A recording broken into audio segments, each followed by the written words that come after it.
আজ এক কাস্টমার এসে বলল, ভাইয়া দেখেন তো আমার মোবাইল থেকে কোথাও কল যাচ্ছে না, কিন্তু মোবাইলের সিম পায় 4G ও 2G এবং মোবাইলে মেসেজ আসে।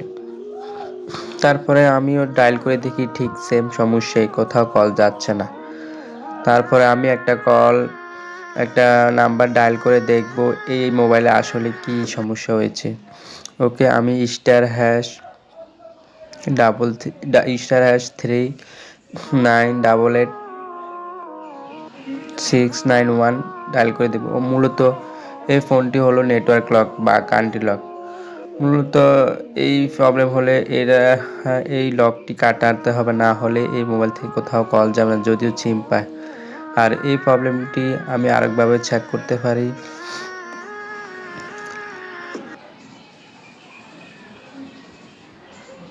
মোবাইল নেটওয়ার্কে গিয়ে আমি সিমটি বন্ধ করে আবার চালু করলে এই প্রবলেমটি আছে কিনা আমি পুরোপুরি শিওর হতে পারি। দেখুন মোবাইলটি নেটওয়ার্ক লকে আছে, আর লক কাটলে এই মোবাইলটি সমস্যা সমাধান হয়ে যাবে।